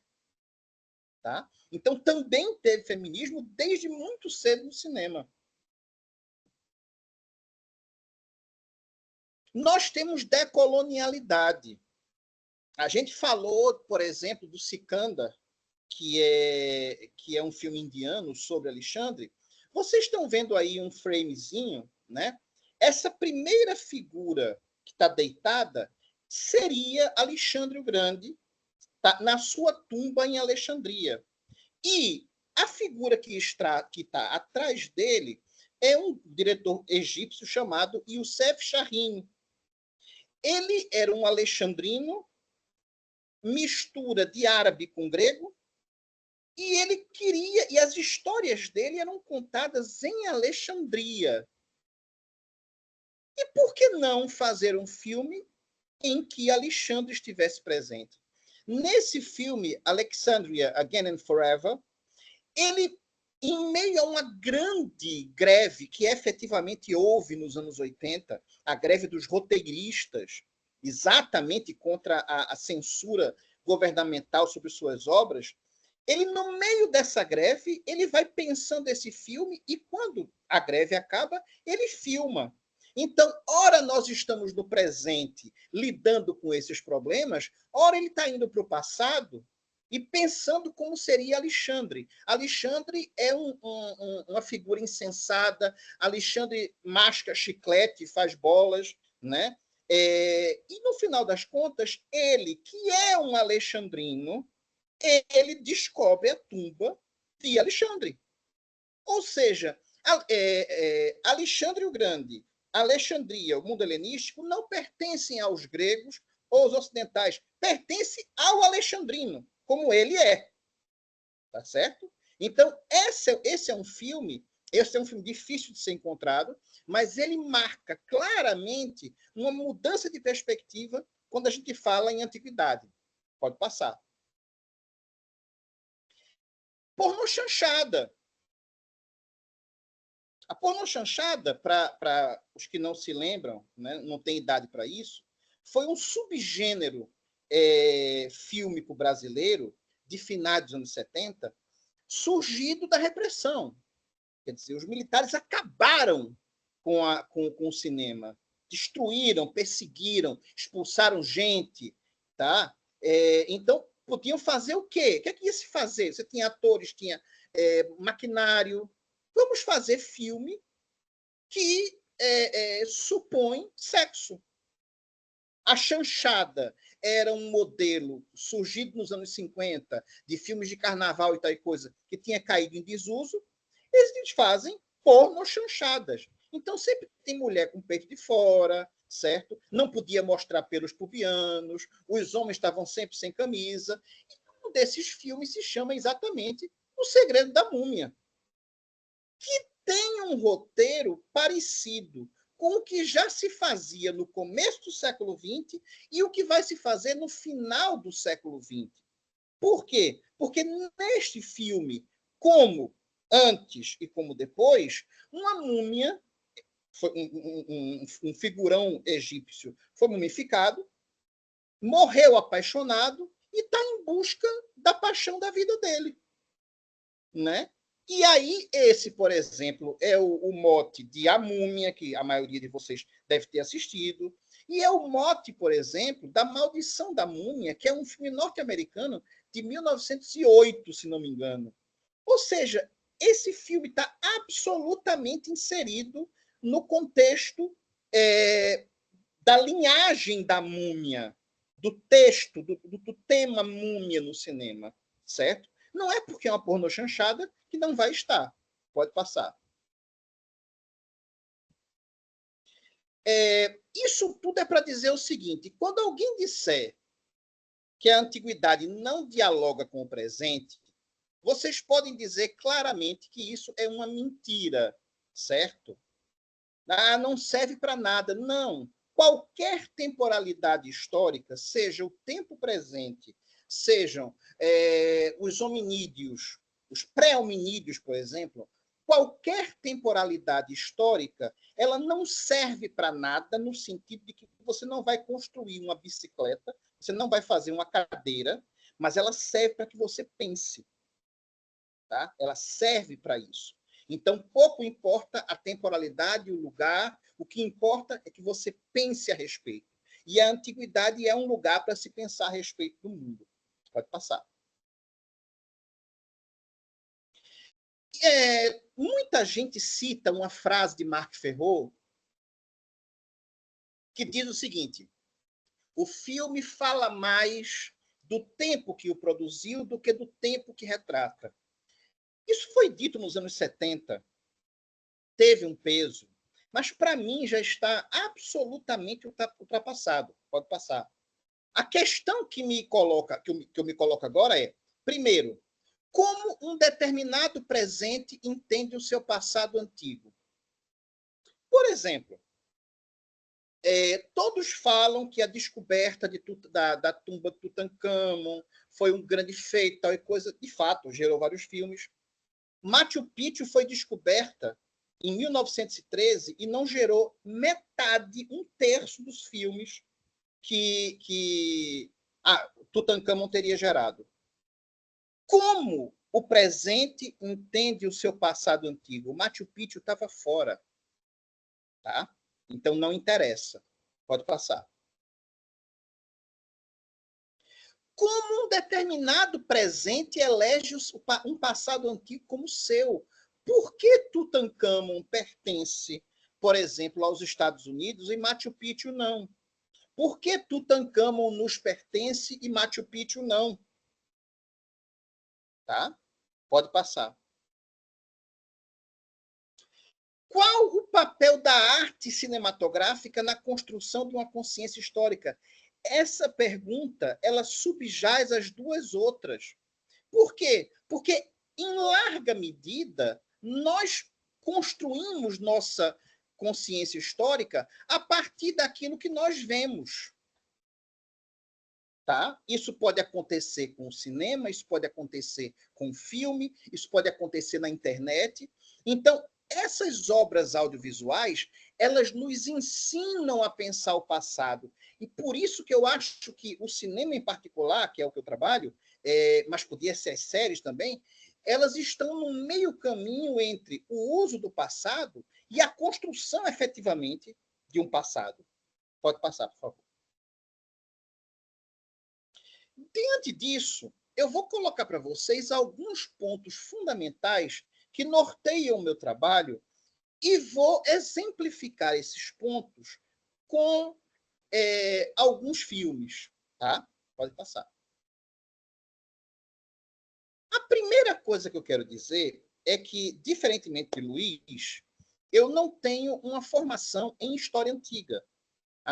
Não havia história antiga em Recife, onde eu estudei, né? Não havia ninguém que orientasse. Isso foi uma coisa que surge muito a posteriori. E eu estudei durante muito tempo uma figura chamada Agamenon Magalhães, que foi o interventor do Estado Novo em Pernambuco, na época de Vargas. Então, eu costumo dizer, como está aqui nesse slide, que eu fui de Agamenon a Agamenon. Eu fui do presente brasileiro ao passado helênico. Mas uma coisa que o velho Agamenon me ensinou é que ninguém vive sem emoções. O teatro, portanto, é uma grande escola. Escola do bem e escola do mal. Vocês imaginem isso. Um fulano que era uma liderança estado-novista de primeiro nível, falando em bem e mal. Vocês podem imaginar o que ele pensava sobre o teatro. Eu posso dizer a mesma coisa sobre o cinema. O cinema é uma grande escola. Escola do bem e escola do mal. E aí, quem é que falta nessa equação? Falta o profissional de história, que vai pegar esse filme, vai trabalhar este filme junto com as temporalidades que pretende estudar e, a partir de então, construir com essa presença uma história. Pode passar. Um ponto fundamental que eu vou pedir licença a vocês para fugir da nossa área e ir para uma área semelhante. Esse filme se chama Entre os Muros da Escola. E ele mostra um professor de francês que está ensinando um tempo verbal equivalente ao subjuntivo. mas que em francês soa extremamente sofisticado. Não se usa. E numa classe que está cheia de crianças das mais variadas origens, você tem africanos negros, você tem africanos de origem árabe do Norte da África, você tem um negro caribenho, você tem 2 chineses, você tem crianças francesas, de origem francesa, né? E ele ensinando aquilo, uma aluna levanta a mão e pergunta: eu estou aprendendo isso por quê? Para que eu vou falar com a minha mãe, quisera eu? Então, o filme, ele não ilustra um assunto, ele instaura um problema. Ele serve para que a gente coloque ele todo ou ele em parte na sala de aula e cria discussão, para que as pessoas entendam por que elas estão vendo aquele filme e por que elas estão estudando aquele assunto. E eu posso dizer que isso parte para outros instrumentos que nós utilizemos em sala de aula. Por favor. 2 funções fundamentais que eu tiro do professor Julio Cabreira. Primeiro, o que ele chama de compreensão logopática. Por que usar o cinema em sala de aula? Porque o cinema trabalha a um só tempo com o logos e com o pathos, ou seja, com o sentimento e com a razão. De uma forma múltipla, você já está trabalhando esses 2 percursos. E ainda ele ainda acrescenta que quando se faz um filme, quando ele está pronto, aquilo que aparece é um conceito imagem, palavras de Cabreira. Um conceito nós sabemos o que é. É uma forma de expressar uma determinada coisa por palavras. O filme, ele pode expressar usando palavras também, mas não só. Ele usa toda uma rede de elementos para explicar algo e muitas vezes convence até melhor porque está trabalhando com o logos e o pathos ao mesmo tempo. Por favor. E aí eu mostro a vocês uma cena de um velho filme de 1903 chamado Le Montre, o Monstro. O primeiro caso de egiptomania no cinema. Esse filme não tem uma palavra, mas ele já tem, com exceção da múmia, todos os elementos que nós vinculamos ao Egito. O mistério, vai aparecer aí uma moça com pouca roupa, os monumentos, os hieróglifos. Isto é um conceito imagem. Ou seja, você leva para a escola um filme que tem poucos minutos, você mostra e a partir daí começa a pensar o Egito. Lembrando que isso foi feito em plena dominação imperialista do Egito. Próxima, por favor. Um outro conceito importante que eu pego de Robert Rosenstone, autor do livro A História nos Filmes e os Filmes na História. O filme, e aí ele também inclui o documentário, mas eu quero ficar com a ficção. O filme se permite inventar fatos, elaborar vestígios do passado. E com essas invenções, que são invenções, mas nós também inventamos, tá? Constrói metáforas, que ele chama de metáforas visuais, eu prefiro chamar de metáforas fílmicas, porque elas ultrapassam aquilo que a gente vê, mas também o que a gente ouve. Então, essas metáforas podem ser ricamente trabalhadas pelo professor de história. Pode passar, por favor. E eu vou dar um exemplo. Todo mundo fala, porque Cleópatra é preta, Cleópatra é branca, tal. Que tal um filme em que todos os habitantes da Palestina, inclusive Jesus, são negros e os invasores são brancos de sotaque inglês? Esse é The Book of Clarence, um filme que foi lançado ano passado, mas que já está aí circulando pelos torrents da vida e que vocês podem procurar, já tem legenda em português, tá? Essa é uma imagem que o historiador não pode usar, porque é limitado pelas suas fontes. O filme especula, e se? E constrói uma metáfora maravilhosa que faz a dominação romana em Canaã, na Palestina, e a opressão dos negros nos Estados Unidos conversarem. E isso eu não estou usando presentismo, tá? É ficção. Mas só que dentro de uma aula, a gente conversa. E essa conversa, ela é criativa. É aquilo que a aluna perguntou. Por que é que eu estou estudando isso? Pode passar. Essa autora, Manning Hughes Warrington, ela diz uma coisa que para nós é óbvia, mas que pouca gente pensa. História não são apenas eventos, mas as relações estabelecidas entre esses eventos, a ordem que são apresentados, a seleção nas ênfases. E ninguém faz isso tão bem quanto os cineastas. Pode passar. Tem uma obra que vocês podem ver no YouTube com legendas em português, chamada Seder Masochism. O Seder é a Páscoa judaica. E masoquismo é o prazer em sentir dor. Esse filme acontece quando uma diretora norte-americana chamada Nina Paley está viva. Esse filme é de 18. Ela começa a pensar sobre a sua própria origem judaica. E que o Seder, a Páscoa, né, que celebra a passagem dos judeus, celebra também a morte de milhares de seres humanos, porque tem lá a maldição que Jeová mandou sobre os primogênitos. Né? E ela pensa também como originalmente havia uma deusa-mãe, que está representada aqui no meio, tá? E que, com o tempo, essa deusa-mãe ela foi sendo podada. E aí fica muito claro, né? Dois monstros, uma igreja, uma mesquita e no meio uma sinagoga, né?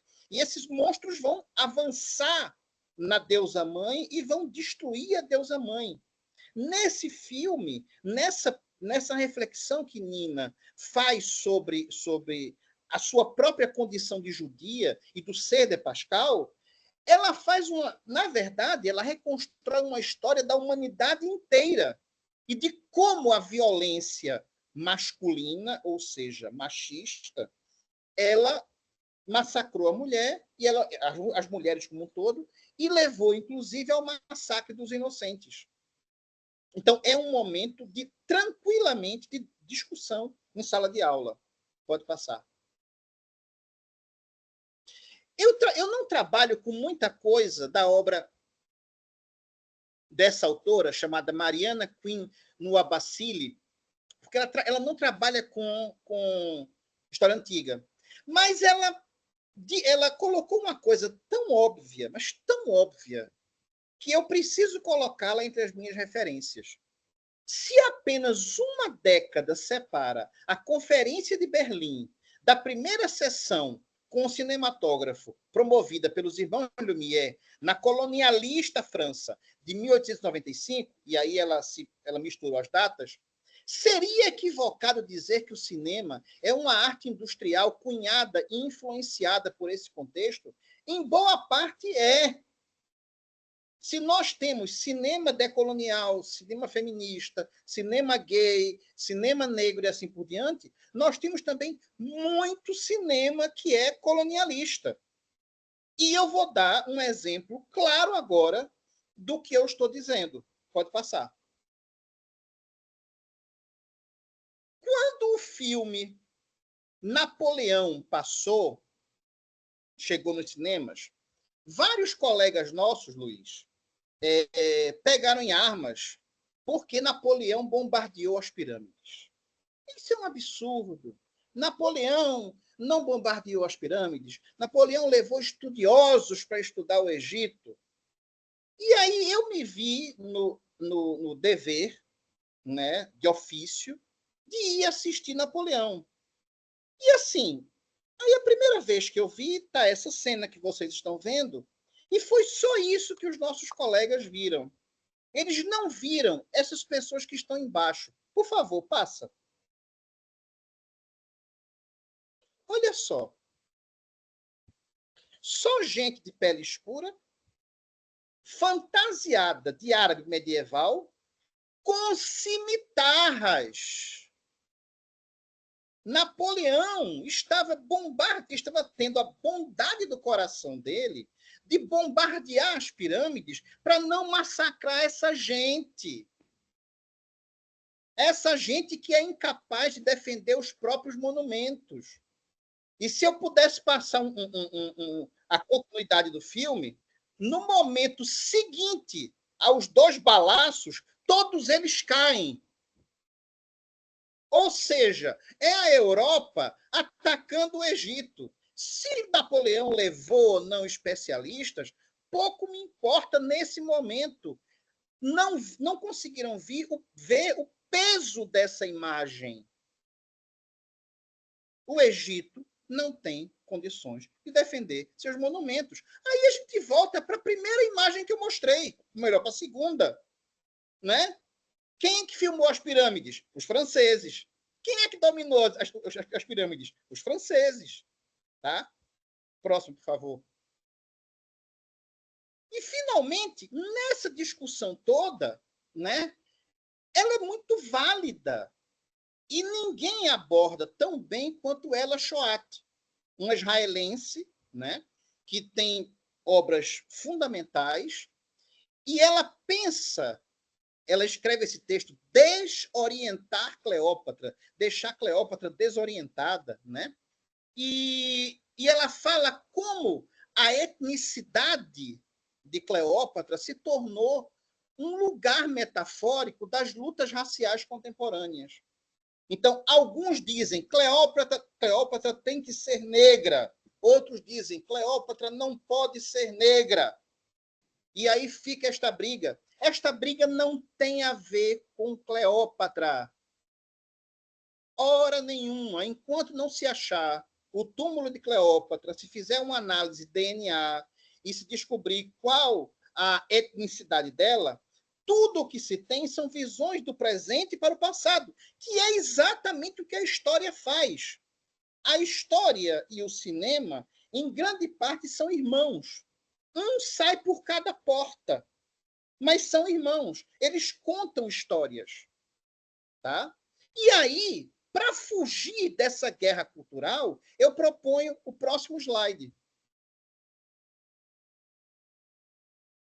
Um anime chamado Kureopatora, do Osamu Tezuka, em que Cleópatra começa como uma mulher feia, e em sendo mulher feia, ela tem um nariz grande, ela tem pele escura, certo? Ela é preparada, ela é transformada pela resistência egípcia numa mulher belíssima, que é essa que vocês estão vendo agora, cuja função é conquistar Júlio César, que é esse cidadão, não sei por que verde, mas está na lógica da história, né? E acabar com a dominação romana no Egito. Ou seja, Cleópatra pode ser japonesa. A questão fundamental, portanto, não é se personagem tal ou qual, se Jesus pode ser negro ou pode ser branco, se Jesus pode ser indígena, Jesus pode ser chinês. Depende da proposta que o filme coloca. E chegando, então, a esse último slide, eu digo o seguinte: nós temos 137 anos de história e contando. Estreou o Gladiador 2, estreou um filme brasileiro chamado A Arca de Noé. Nós temos aí chegando 2 Cleópatras até 2030, tá? Nós temos Martin Scorsese, a pedido do Papa, que vai filmar um filme sobre Jesus. Então, a antiguidade ela vai continuar presente em todas nas nossas vidas, de um jeito ou de outro. Se a gente vai ao cinema, se a gente vê na televisão, se a gente vê no celular, se a gente ouve falar, ela está presente, ela é nossa. E cabe ao professor de história, tendo esse material disponível, né? Começar a pensar, como é que eu posso trabalhá-lo? Como é que eu posso usar essas linguagens, mesmo aquelas mais tradicionais? Como é que eu posso destruir certos cacuetes que alguns filmes têm? E questionar como é que eu posso trabalhar a compreensão logopática dos meus alunos com trechos de filmes que eu posso passar em sala de aula. Todas essas são questões que o cinema coloca para o professor de história próxima. E com isso, eu agradeço a atenção de vocês. Muito obrigado.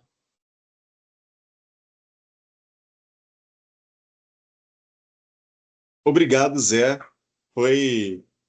Gostei muito da forma como foi falada, né? Bem categórica, com exemplos claros. Não que o Renan não tenha feito, muito pelo contrário, mas os objetivos eram outros, né? Os materiais também. Então, fico muito feliz, fico muito satisfeito também com a sua fala e abro, obviamente, para perguntas. Alguém gostaria de fazer alguma pergunta para o professor José Maria? Não? Então eu quero. Pronto, resolvi. Vai ter que ser você. Vamos que vamos. Isso que você falou, Zé, é algo que, para quem trabalha com antiguidade, isso fica muito, muito evidente, né? Mas recentemente eu tive uma conversa bastante acalorada com alguns colegas da Prefeitura do Rio de Janeiro, que são professores de história, aonde eles começaram, porque você é um pós-moderno. Como assim? Você vai falar que a história ela é uma construção discursiva? Eu falei, mas é. E eles começaram numa, né, num embate, e diga-se de passagem, foi um embate pessoal, porque eles estavam discutindo com eles, eu olhando e contra-argumentando. Aí eles falaram assim: você vai equiparar a história com o cinema? Você vai equiparar a história com a literatura? Eu falei, sim. O que muda, talvez, dependendo do contexto, dependendo do público, dependendo da mídia, é a forma como você faz. Então, ver você falar só me deixa muito satisfeito, me deixa muito feliz. Eu costumo brincar, quando eu vi essa imagem do Cleópatra, do Tezuka, né, e achei legal porque você pegou a tradução da pronúncia japonesa, né, o Cleópatra, eu falei assim, pô, isso aí é Patrulha Estelar. Aí você vê, né, eu não sou muito familiarizado com filmes, eu sou familiarizado mais com quadrinhos e desenhos, e aí quando eu fui ver, eu fui atrás do diretor, e de fato é o cara que vai fazer a animação do Spaceship Yamato, né? E eu falei, putz, isso é muito bom, isso é muito bom. Então, muito obrigado, Zé, foi muito feliz, né, tê-lo aqui conosco, e passo a palavra à professora Sandra Regina para que possa fazer a sua colocação. Por favor, Zé, por Mas favor, antes. só para fazer uma colocaçãozinha, Por favor, desculpa. me desculpa. Veja só, você é muito mais jovem do que eu, né? Então, eu vivi, nos anos 90, a virada da pós-modernidade. Então, os dois livros mais importantes da minha carreira foram a Sagração da Primavera, de Modest Steins, e Trópicos do Discurso, de Hayden White. E depois veio todo o cacete em cima exatamente dessa proposta. E eu digo, e eu continuo dizendo, afirmando, e tem uma frase que Erasmo de Roterdã usa, que eu sempre repito, sempre que eu posso, né? Erasmo criticava a igreja, mas permaneceu católico, né? E quando perguntaram a ele por que ele não tinha mudado, ele disse, olha, eu botei um ovo de galinha. Lutero chocou um bicho diferente. Então, cinema é uma coisa, literatura é outra, historiografia é outra, tá? Os objetivos são diferentes. Agora, que são próximos, são tão próximos que podem conversar, tá? E isso não é um demérito nem a nós, nem aos cineastas. E vai que algum cineasta vai dizer, eu estou fazendo história, né? para começo de conversa, fazer história é um direito humano. Qualquer pessoa faz história, né? Tendo consciência, ela faz história. Ponto. Nós fazemos historiografia. A gente tem aquelas coisas, os métodos, as regras, né? Temos os nossos títulos, as nossas cátedras. Nós somos um grupinho que produz uma história oficial e que está lá trabalhando para que essa história oficial seja aprendida. E só isso, mais nada. Ninguém vai tirar o emprego de ninguém. As pessoas podem ficar tranquilas. Ninguém vai começar a dizer que Napoleão, no livro, bombardeou as pirâmides, mas a imagem existe. E, como tal, pode ser usada. Só isso. Concordo. E faço isso com histórias em quadrinho, diga-se de passagem. Depois, Não é? não sei se você estará presente amanhã na minha fala, mas eu te envio, caso queira, o meu PowerPoint para você ver o que eu vou falar, que é sobre uma recepção de Esparta num quadrinho japonês. Mas, professora Sandra, por favor. Então, boa tarde, né? Primeiro, assim, parabenizar o professor José Maria.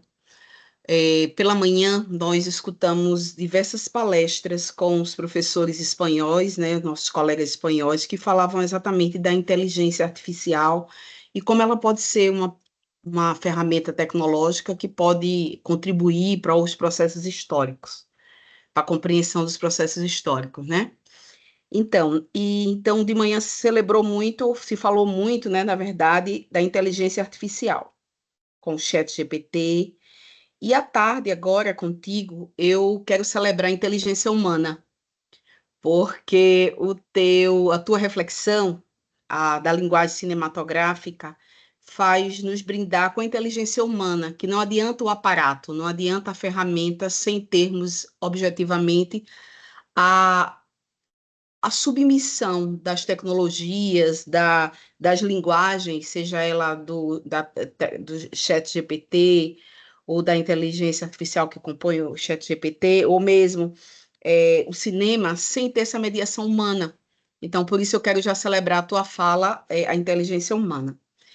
E assim, você trouxe diversos momentos com filmes que podem mediar processos de compreensão da realidade, de uma história viva.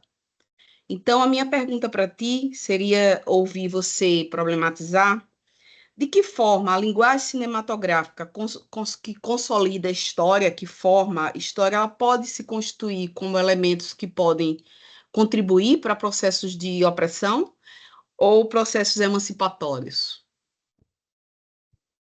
Não Muito sei se eu fui obrigado. clara. Não, foi claríssimo. O cinema, ele é uma arte múltipla. O cinema, quando você diz assim, olha, o filme foi dirigido por fulano de tal. Tá, fulano de tal dirigiu. Alguém escreveu. Alguém representou. Eventualmente, alguém desenhou, quando é uma animação. Você tem gente que ilumina, gente que trabalha na formação dos cenários, no som. Então, o cinema é uma arte múltipla. E, como tal, ela serve a muita coisa. Eu escrevi um artigo há alguns anos chamado Êxodo, Deuses e Reis. Eu não vou lembrar do resto agora, porque quando eu assisti esse filme em 2014, eu acho, eu fiquei extremamente incomodado. Porque existe filme ruim, acho que é divertido, e existe filme mau. E Êxodo, Deuses e Reis é um filme mau. Que eu pegue um filme dos anos 50 e que eu veja os negros apenas como figuração, mesmo no Egito, não é bom, mas eu aceito. Os 10 Mandamentos, por exemplo, é um belíssimo filme. Agora, quando você pega em 2014 um filme em que você tem pessoas negras somente como figuração, sem fala, tá? Então esse filme ele tem um viés ideológico muito, muito indicado. Agora, o interessante é que esses viéses ideológicos eles podem também servir para discussões em sala de aula. A gente leva para lá e a gente mostra. Eu faço uma eletiva, todo semestre eu dou essa eletiva, que eu chamo de Cineclube. Ela tem vários nomes, mas extraoficialmente é Cineclube. E nessa eletiva, basicamente, nós assistimos filmes. E, ao final, os alunos têm que produzir um texto a respeito de um dos filmes que nós assistimos. Tá? Então, nós já vimos de tudo. Eu já passei filme fascista, eu já passei o Cipião, até porque Cipião é um filme maravilhoso, como filme. Né? Eu já passei o próprio Êxodo, eu já passei... enfim, eu já passei de tudo. E o importante são as discussões que são celebradas. O último filme que eu passei nesta eletiva agora, a semana passada, foi Os Trapalhões no Alto da Compadecida. Aí você pode me perguntar por que Os Trapalhões no Alto da Compadecida? Bom, existem hoje 3 versões do Alto, tá? Feitas para o cinema. Uma feita em 62, fresquinha, aquela feita no final dos anos 90, que quase todo mundo viu e que deu uma nova vida ao Alto, e que agora vai ter uma continuação, mas não existe ainda. Então, e essa dos Trapalhões? Primeiro, a dos Trapalhões foi a única roteirizada por Ariano Suassuna, para começo de conversa.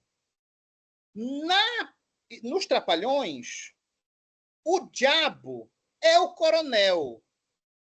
Uma parte que foi modificada na versão mais recente. Quando os meninos viram isso, ficaram encantados. Terceiro, a representação de Mussum como Jesus é algo extraordinário. Os 2 Jesuses, o de 62 e do final dos anos 90, são 2 criaturas hieráticas, 2 homens muito bonitos, mas com a fala muito composta, com uma forma do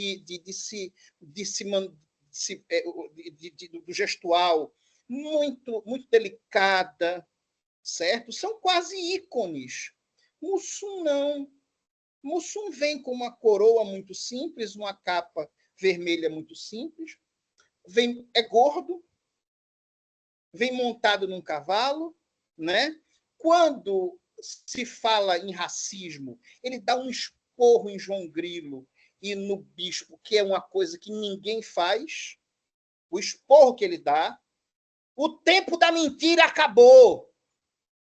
E, ao mesmo tempo, uma das coisas mais lindas que ele faz é que, quando alguém fala alguma coisa, ele desce do trono, é o circo, né? O trono está lá em cima, ele desce do trono, senta na arquibancada, enrola o manto e ri. Jesus ri. Onde é que a gente vê Jesus rindo? Nos evangelhos apócrifos, né? E aí ele abre aquele sorriso enorme, aquele homem que estava... E aí, Mussum não era um ator com muitos recursos, ele era um comediante. Isso aí que veio dele, veio da vivência dele. Essa ira santa que ele botou para fora, né? De jogar o racismo na cara do bispo, na cara de João Grilo, e, ao mesmo tempo, essa coisa afável. Eu sou de uma geração que vi Mussum, né? E mais afável do que ele nos Trapalhões, só Zacarias. Então ele vai, ele senta, ele acolhe, né? Maria toca a mão dele. E, aliás, a única Maria que foi feita por uma mulher judia, Betty Goffman, né?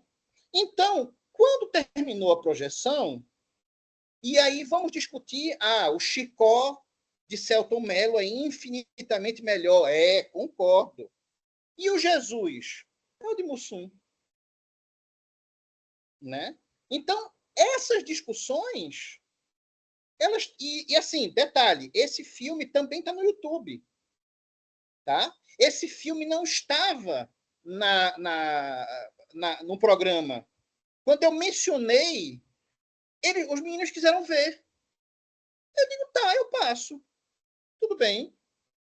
E, na minha visão, o Brasil tem pouquíssima tradição com filmes de antiguidade, tem poucos filmes com Jesus. Para mim, é o Jesus brasileiro mais bonito, mais amorável que eu já vi. Antônio Carlos Mussum. Não sei se respondi sua pergunta.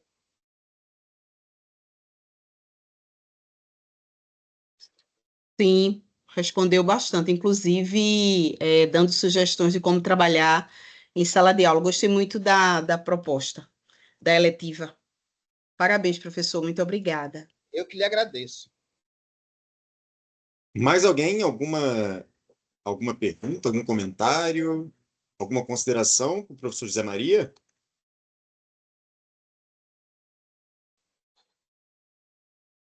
Não? Ninguém? Poxa. Então, Zé, te agradeço muitíssimo. Espero que possamos ter outros momentos como esse. É sempre um prazer estar contigo, estar na sua presença. E espero também que você possa publicar conosco esse resultado, porque para os nossos estudantes aqui na Univassouras vai ser de grande valia, acredito eu. Poxa, Luiz, eu não preciso nem dizer do meu carinho por você, né, do tempo que a gente se conhece. Eu fiquei muito feliz com o seu convite. Agradeço muito as pessoas que estão me assistindo, né? E qualquer coisa, você sabe, é só chamar que eu venho. Perfeito, é muito bom saber isso, ainda mais num mundo como o nosso, né? Onde o meio acadêmico, o meio escolar, ele é tão cheio de nuances que, na maioria das vezes, parece que é nos puxar para baixo. Muito bom quando a gente encontra pessoas como você, como o próprio Renan, como a Sandra, né? Que estão conosco e são pessoas com as quais a gente possa contar. Então, muito obrigado, Zé, foi um prazer imenso. Se quiser e puder ficar, vai ser um prazer. E agora eu gostaria de dar prosseguimento ao nosso cronograma e convidar o professor Leandro Eco com a fala O Antigo Egito à luz da contemporaneidade, entre conceitos, práticas e representações. Professor Leandro, seja bem-vindo.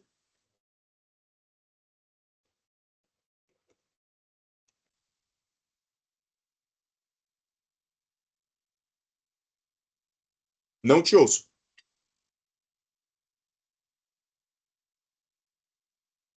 Pode ser que você tenha que sair e voltar, porque abre-se uma janela assim que o Teams ele é acessado, caracterizando, né, como que o seu áudio e o seu vídeo eles estão sendo configurados.